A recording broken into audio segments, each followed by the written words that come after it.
All right, good afternoon, everybody. We are the navigation sensation, and as you can see in front of you, this is our Wildfire Supplier. My name is Hayden.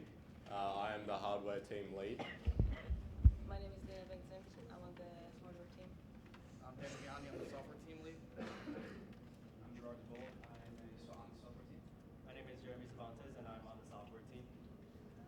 Yeah, and all right, as Dr. Horine mentioned before, we haven't had too much time on this, unfortunately, because our feasibility study of the portable dishwasher came back with a resounding no.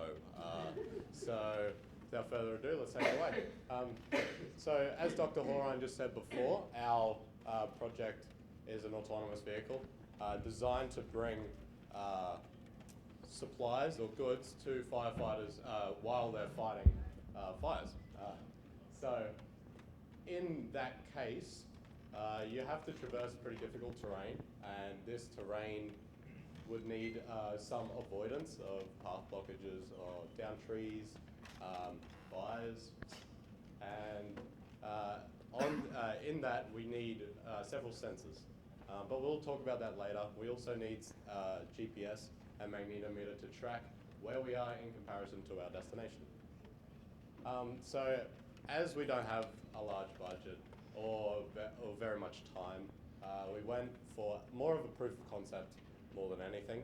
So we scaled everything down as much as possible and got a lean startup model going. So as you can see, these macro requirements aren't super high performance, but they represent what a vehicle that we would like to have at the end. They represent what we would like. So at the start, the distance, that's our battery life test. The accuracy for the GPS was also tested. We had to travel at 1.5 kilometers an hour. The 15 kilo payload was also added during testing, and we also ascended a 15% grade. This was all just to test our motors. And then obviously we had to avoid blockages, and this was also a test. So this is the material we used for our vehicle. We used an Arduino as a microcontroller. One of our greater findings that we got was this lovely Jeep with the motors in it. And then we added a stepper motor for the turn aspect and a few sensors that we're going to go over later. Yeah.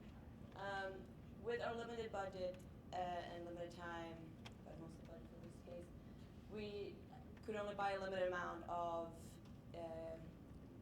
components. And with that, when we tested and something broke, we were not able to continue testing unfortunately. This is our prototype.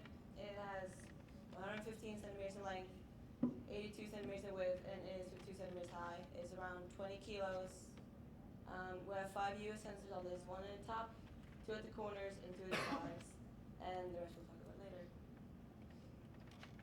This is our Arduino pinout, which we did before we started testing everything. You see that we had pins for all the components that we needed. So this is our motor control. We were supposed to have a full H-bridge going for this, but unfortunately, we were not able to. So right now we have a half of an H-bridge to make it go forward. In the top we have a P-channel MOSFET, in the bottom we have an N-channel MOSFET to turn them on. To get the gate voltage up to this required voltage that the MOSFETs need, we have a BJT to boost it up from our 3.3 coming out of the Arduino. We will talk about what went wrong later.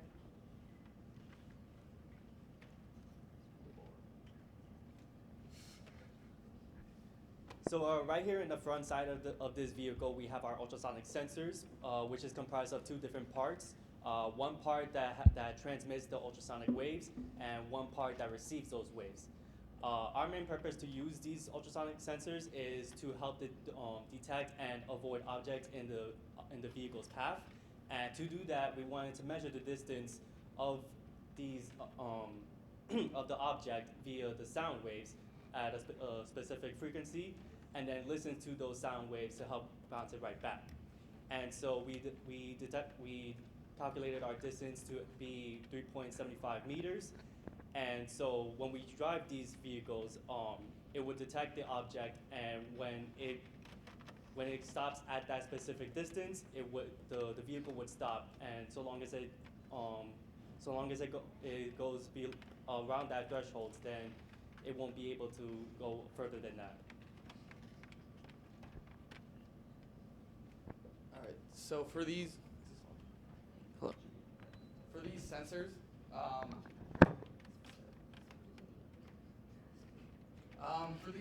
we realized that since we're going to be Wildfire Supplier, going to be approaching hot areas, we need to make sure these sensors were accurate at all times. And in doing so, when you approach these hot areas, sound waves will travel and reverberate at different speeds. So the thermistor is here to compensate for that issue. Set up in series with 10 k ohm resistor, 5% tolerance, and then basically the varying resistance on your thermistor would tell us our ambient temperature in that area, and then we can correct with our ultrasonic code to make sure that it's always accurate. So object avoidance. So this is one of our two main overarching modules, if you want to call them, for our system. Pathfinding and object avoidance. Object avoidance, in this case, what we're going to show here, is using two different components, primarily the rear motors and the ultrasonic sensors. It's pretty much what Jeremy just mentioned. The idea is the rear motors will spin until it has an object detected, whatever sensor that may be. In this case, it was the front sensor. And when that sensor triggers, it'll trigger the motors to shut off.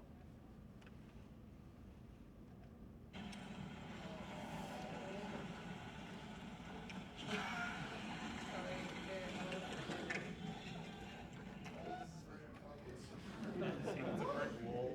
If you have That was it not hitting a wall. Yeah. They're all going to be like that. All right.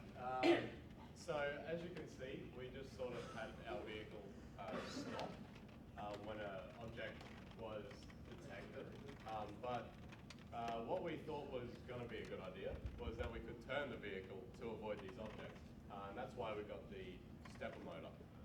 So the stepper motor was going to be attached to the vehicle and then linked to the steering shaft that was already in the vehicle to then create torque, allowing it to turn.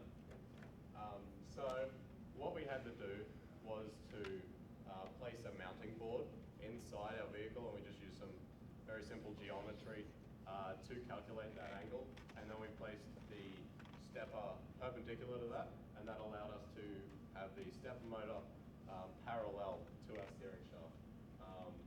The way we calculated our required torque to turn the wheels was, let's just say it was a little rudimentary.